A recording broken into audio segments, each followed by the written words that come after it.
और जो रिसेंटली उन्होंने कल हज़रत ईसा की गुस्ताखी में ट्वीट की सवाल कि मेरा जैसा मेरी मर्जी के नारे लगाए। मार्च के महीने में हमने चेयरमैन पैमरा को एक लेटर लिखा, जाके उनके पैमरा के हेड ऑफिस में जाके इस्लामाबाद में जमा कराया, और उसमें यह कहा कि जनाब हर चैनल पे इस पर पाबंदी होनी चाहिए। 3-4 महीने तो पैमरा सोया रहा, उसको होश नहीं आया। 2 जुलाई 2020 को पैमरा ने हमें रिस्पांस दिया और इतना हम हैरान हुए, हमें हैरत हुई उसके रिस्पांस पे। उसने हमें कहा कि जी आपका एक ख़त वसूल हुआ जिसमें आपने ये कहा कि mister Khalilur Rahman used highly objectionable, abusive, disgraceful and unacceptable remarks for a female guest. आपने माडवी सरमद के खिलाफ की और उन्होंने कहा कि जी खलीलुर रहमान कमर के खिलाफ आपकी दरख्वास्त आई है। हमारे डॉक्यूमेंट्स यहाँ पर टेम्पर हो रहे हैं। क्या मुमताज़ कादरी के केस में डॉक्यूमेंट्स के टेम्पर नहीं हुए होंगे जो उसे फांसी दे दी? मुझे तो शक हो रहा है कि क्या पता आसिया मलूना के केस में लोगों ने डॉक्यूमेंट्स माडवी सरमद, आपने मुमताज़ कादरी की बात की, माडवी सरमद सुलेमान तसीर के हक में निकली थी। और यार सलमान तासीर क्या, दुनिया में जितने बदबख्त और नुत्फ़ा हराम की पैदावार जितने भी हैं उन सब के हक में ये निकली है। जब भी कोई इस्लाम के खिलाफ बकवास करता, कोई ब्लॉगर हो कोई भी हो, ये उसके हक में आके मीडिया पे बकवास कर रही होगी। मीडिया पे ना आए तो ये ट्विटर पे बकवास कर रही होगी। वक्त पे 2-4 लेतर मारो यार, रोज़ाना लोग मर रहे हैं, ऐसे 2-4 फारिग कर दो ना, क्या जाता है आपका? इसके तो पीछे कोई जनाजा पढ़ने शायद ना निकले। अल्लाह बेहतर करे। इसी के साथ मुझे इजाज़त देना है कि वक्त पे इन तमाम नुत्फ़ा हराम को, इन गुस्ताखों को, इन तवाइफ़ों को, तवाइफ सिर्फ ये औरत के नाम पे धब्बा है, इनको लगाम डाली जाती, इनको कानून की गिरफ्त में लाया जाता, इनकी नेशनैलिटी पे पाबंदी लगाई जाती, इनको हमारे मीडिया पे बैन किया जाता, तो कभी ये नौबत ना आती। इनको वो सज़ाएं मिलती जो कि हकीकी तौर पे सज़ाएं हमारे कानून में लिखी हैं, उसे इम्प्लीमेंट कर देते। ये इसके अलावा जो ये 2-4 टके के लोग निकले होते हैं वो कभी ना निकलते। लेकिन होता क्या है कि सिस्टम में इतना बड़ा फ्लॉ है। मार्च के महीने में हम लोगों ने जब इसने मीडिया पे आके दोबारा बकबख्तियाँ शुरू कर दी थी, मसला ये है, मैं देखें इकबाल कहते हैं ना, यूरोप की ग़ुलामी पे रजामंद हुआ तू, मुझको गिला तुझसे है यूरोप से नहीं है। मीडिया ऐसे क्यों दिखा रहा है? मुझे तो गिला मीडिया से। ये अमेरिका में जाके अगर पनाह लेके बैठी हुई है, कभी पाकिस्तान आ जाती है, कभी कहीं और दफ़ा हो जाती है, हमें इससे गिला नहीं है कि अमेरिका इसे सपोर्ट कर रहा है या नहीं कर रहा। वो हमारा दुश्मन है, मुसलमानों का दुश्मन है। मीडिया क्यों ऐसे दिखा रहा है? नहीं, अगर ये मीडिया पे नहीं आती, जो इन्होंने कल ट्वीट किया, अगर ट्विटर भी इस तरह की बकवास। सर मैं आपको बात बताता हूँ, मेरे कितने फेसबुक अकाउंट्स ब्लॉक हुए। मैं अपने ट्विटर अकाउंट पे कोई वीडियो या पिक्चर पोस्ट नहीं कर सकता, मुझ पर पाबंदी लगी हुई है। लोगों के हर दूसरे दिन हज़ारों फेसबुक अकाउंट्स हमारी गवर्नमेंट की जानिब से ब्लॉक करवाए जाते हैं। FIA और PTA का ये काम होता है कि जाके ये लिखे कि जी ये लोग ठीक लोग नहीं है, हुकूमत के ख़िलाफ़ है, इनके अकाउंट्स ब्लॉक करो। रसूलुल्लाह अलैहिस्सलाम के ख़िलाफ़ जो अकाउंट्स बने उनको ब्लॉक क्यों नहीं किया गया? कितने ऐसे लोग मुल्क से बाहर फ़रार हुए में, कोई मुल्क का पैसा चोरी करके बाहर जाता है, उसको इंटरपोल के ज़रिए वापस बुलाया जाता है, बहुत अच्छी बात है। रसूलुल्लाह के गुस्ताख को जो पाकिस्तान से ताल्लुक़ रखता है और मुल्क से बाहर फ़रार होकर उसने पनाह ली हुई है, उसको क्यों इंटरपोल के ज़रिए वापस नहीं बुलाया जाता? अगर कोई बंदा भागा हुआ है और उसे वो आपको नहीं मिल रहा, आप उसके घर पे छापे मारते हैं, उसके माँ बाप की तज़लील करते हैं। आप ये बताएं, क्या इनके घर वाले इधर पाकिस्तान में नहीं है? पकड़ के 2 लेतर मारो, इनका बाप भी वापस आएगा। क्यों नहीं ये रास्ता अपनाया जा रहा? एक बंदा किसी मुकद्दस गाय, किसी वजीर मशीर के बारे में उल्टी सीधी बात करता है, रातों रात उसका सॉफ्टवेयर चेंज कर दिया जाता है। गुस्ताख का सॉफ्टवेयर चेंज क्यों नहीं होता? और Islam is that much beautiful religion कि इफ समवन स्पीक्स अगेंस्ट हजरत ईसा अलैहि सलाम which they call Jesus Christ, if someone speak against हजरत मूसा अलैहि सलाम which they call Moses, if someone speaks against हजरत दाऊद अलैहिस्सलाम विच दे कॉल डेविड, वो क्रिश्चियन या यहूदी ना निकले, मुसलमान निकलता है। मैंने सुबह से देखा कोई एक ईसाई भी इस मारवी सरमद के खिलाफ नहीं बोल रहा, मुसलमान निकला है। ये बताएं, ये मारवी सरमद या लिबरल जितने भी हैं वो खुद को मुसलमान शो करते हैं कि हम मुसलमान हैं। देखिए मैं किसी के ईमान पे बात नहीं करूँगा, लेकिन बात सिर्फ ये है कि इन लोगों ने हमेशा मस्जिद के ख़िलाफ़, मदरसे के ख़िलाफ़, एक बग़ैर तनख्वाह लेने वाले वो आलिम दीन के ख़िलाफ़, बग़ैर तनख्वाहों के शहादतें देने वाले कश्मीरी और फ़लस्तीन के मुजाहिद के ख़िलाफ़ इन लोगों ने बकवासात की हैं। कभी आपको ये सो कॉल्ड ह्यूमन राइट्स के चैम्पियंस नज़र नहीं आए कि इन्होंने डॉक्टर आफिया की आवाज़ उठाई हो? उठाइए कभी इसने? कभी आपको ये नज़र नहीं आए कि इन लोगों ने कश्मीर की मजलूम माओ बहनों बेटियों को भी वुमेन राइट्स में शुमार करके उनकी आवाज़ उठाई हो? उठाइए कभी? कभी इन लोगों ने अमेरिका ने जो जुल्म किया, जो इराक पे जुल्म हुआ, मुसलमानों को बरहना करके बहन भाइयों को एक दूसरे के सामने स्टैंड्स करवाए गए, उनकी वो सीडीज़ और उनकी जो कैसेट प्लेयर्स थे वो रिकॉर्डिंग करा के पूरे बरसगीर में मुसलमानों को भेजे गए, मुख्तलिफ तरीके से उनके घरों तक पहुँचाए गए निशान इबरत हासिल करने के लिए। 2002 से 4 की बात है। क्या ये लोग बोले? जो बोस्निया में मुसलमानों के साथ हुआ, हज़ारों मुसलमानों को एक सफ में खड़े होकर उनके माओ बहनों बेटियों के सामने छलनी कर दिया गया, और उसके बाद ये सर्बियन आर्मी जो सिविल आर्मी थी, ये यूगोस्लाविया की, उनके ऊपर चढ़ दौड़े मासूम औरतों के ऊपर। और उधर ये लिखा जाता था, लाइसेंस दिए जाते थे सिविलियंस को कि जनाब जिस तरह यहाँ दिए जाते हैं ना कि ये लाइसेंस मिला है, 10 से ज़्यादा परिंदे नहीं मार सकते, वहाँ लिखा था 20 से ज़्यादा मुसलमान नहीं मार सकते।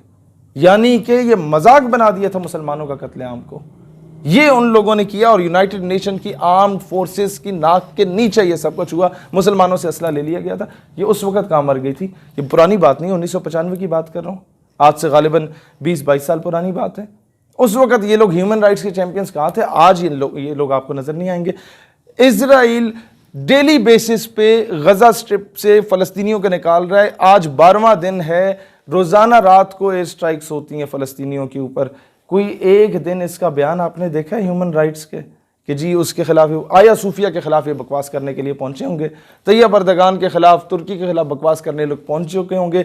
जो मसाजिद फ़लस्तीन की जिन पे कब्जा करके उनमें इन लोगों ने शराब खाने खोल लिए, उस पर तो कभी ये लोग नहीं बोले। ये कैसे ह्यूमन राइट एक्टिविस्ट हैं कि जब इन्हें अपना जिस्म बेचना होता है तब इन्हें याद आ जाता है मेरा जिस्म मेरी मर्जी। जब किसी मुसलमान औरत के सर से ज़बरदस्ती दुपट्टा खींचा जा रहा होता है, तब इन्होंने कभी नहीं बोला कि यार उसका जिस्म है, अगर उसने ढांपा हुआ है तो उसकी मर्जी है। तब इन्हें कभी नहीं ख्याल आया। तो ये 2 टके के ये वो लोग हैं, सही कहता था खलीलुर रहमान कमर कि इनके बदबूदार गलीज़ जिस्म पे कोई थूकने को तैयार नहीं होता। हमारी थूक इनके गलीज़ जिस्म से मुबारक है। इन लोगों का यही हाल है। इन्हें नज़रअंदाज करो, इनके ख़िलाफ़ केस करें, एहतजाज नहीं। इससे ये लोग मज़ीद प्रोमोट होते हैं और बाहर ज़ालिम लेके बैठ जाते हैं, इनकी फंडिंग में इजाफा होता है। पूरे पाकिस्तान के वकला से मैं कहता हूँ, अपनी अपनी अदालतों से पूरे पैनल के साथ जाके इनके खिलाफ केस दायर करें, अपने अपनी कचहरियों में, अपने अपने थानों में इनके खिलाफ FIR करवाएं, और इससे ज़बरदस्ती पाकिस्तान वापस इसको, और लिस्ट चाहिए, मैं लिस्ट दूंगा जो जो लोग गुस्ताखियाँ कर रहे हैं पाकिस्तान से बाहर बैठ के, उन्हें इंटरपोल के ज़रिए वापस बुलाया जाए। अगर ये बुलाते हैं तो ठीक है, नहीं बुलाते तो हमें मैदान में निकलना पड़ेगा फिर इंशाअल्लाह ताला इस सारे सिस्टम के ख़िलाफ़ जो ये सारे डॉक्यूमेंट्स को टेम्पर करने के लिए बैठा हुआ होता है। ठीक है, जो मारवी सरमंद ने कल ट्वीट की है उसमें हज़रत ईसा की तो गुस्ताखी की है, लेकिन एक इशारा भी दिया उन्होंने। ठीक है, उसके बारे में क्या? मैं ओवरऑल बात करूंगा। जब बात ऐसी मुक़द्दस हस्ती की आ जाती है उसके अलावा फिर हम लोग कोई और टॉपिक डिस्कस करेंगे ही नहीं।